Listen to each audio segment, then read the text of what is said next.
பொழுது 40 ஆண்டு காலம் நரகத்தில் பயணிக்க வேண்டும் என்றால் உள்ள போற நாம சின்ன ஒரு கடுகளவு தப்பு பண்ணியிருந்தா பரவாயில்லை, மலை அளவுக்கு தப்புகளை பண்ணி வச்சிருக்கிறோமே, மூட்டையா தப்புகளை வச்சிருக்கிறோமே.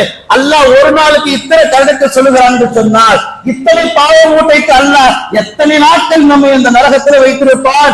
எப்ப உள்ள போற நாம திரும்ப எப்ப வெளியே வர்றது? பெருமானார் ஸல்லல்லாஹு அலைஹி வஸல்லம் இதை நினைத்துத்தான் வருத்தப்பட்டார்கள். இந்த ரமலான் மாதம் வந்தும் யார் ரமலானிலே இஸ்திக்ஃபார், சய்யிதுல் இஸ்திக்ஃபார், இஸ்திக்ஃபார் தலை சிறந்த இஸ்திக்ஃபார் தௌபா செய்யவில்லையோ, நரகத்திலிருந்து பாதுகாப்பு பெறவில்லையோ, இவர்களைத்தான் நரகம் எதிர்பார்த்து கொண்டிருக்கிறது. மொத்தம் 7 வகையான சொர்க்கத்தை 8 வகையான சொர்க்கத்தை அல்லாஹ் படைச்சிருக்கிறான் அல்ல, அப்படியே ஆப்போசிட் அல்லாஹ் 7 வகையான நரகத்தையும் படைச்சிருக்கிறான். எல்லா இடத்துலயும் சொர்க்கத்தை பத்தி தான் பேசுவாங்க. சில ஊர்கள்ல சொல்லிடும், அதுல நரகத்தெல்லாம் பேசி எங்களை பயம் காட்டாதீங்க, நான் ஏற்கனவே பயந்து இருக்கிறேன், நான் ஒரு பயந்த சுவாபம், நான் ஒரு பயந்தாங்கோலி, நீங்க வேற பயன்ல அடிச்சு விட்டுறீங்க, எனக்கு ஒண்ணுக்கு வர மாட்டேங்குது, சாப்பிட பசி எடுக்க மாட்டேங்குது. எத்தனையோ ஊர்களில் கிராமங்களை சொல்லக்கூடிய இருக்கத்தான் செய்கிறார்கள். சொர்க்கத்தை பற்றி பேசி பேசி பேசி இந்த உம்மத்தை முன்னேற்றம் அடையும் செய்யவில்லை. சொர்க்கத்தை பற்றி பேசியவர்கள், அதை கேட்டவர்கள் தன்னை மாற்றிக்கொள்ளவும் இல்லை.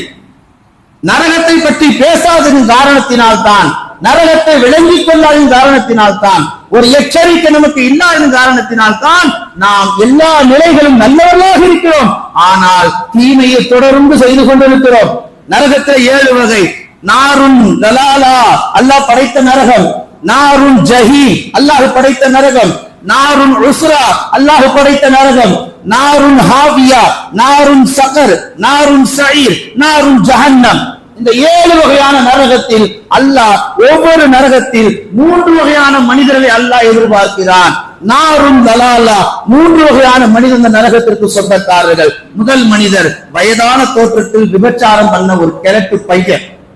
ஒரு கிழட்டு பையன் பேரனும் பேத்தியும் எடுத்ததற்கு பின்னால் பேத்தி வயசு இருக்கும், அவளுக்கு சிறுமிஷன் செய்த ஒரு வயதான கிழவன், அவனை இந்த நரகம் எதிர்பார்க்கிறது. வா, உன்னுடைய நொங்க தனிற்ற, நீ என்னென்ன காரியம் எனக்கு தெரியாதா? 2வது கரண்டை காலத்தில் ஆடை உடுத்தியவன், பேண்டோ அல்லது எந்த கைதியோ எதை உடுத்தினாலும் ஒரு கணம் யோசிக்க வேண்டும், கரண்டை கால் மேல் உடுத்துவதுதான் நம்முடைய சுன்னத். அது நிறைய பேர் அதுல ஃபேஷன், நீ ஃபேஷன் சொல்லிட்டே நாளைக்கு நரகம் ஒண்ணு கூப்பிட்டுக்கிட்டே இருக்கு. 3வது உதவியை செய்வான், அந்த உதவியை சொல்லியும் காட்டுவான். ஒரு கட்டத்துல உதவி பெற்றவன் துரோகம் நிலைத்தால் அவனுக்கு பாடம் புகட்டலாம், உன்னை எப்படி இருந்தா இப்படி எல்லாம் கொண்டு வந்த, இந்த மாதிரி பண்றிய, அப்படி செஞ்சாது வேறு.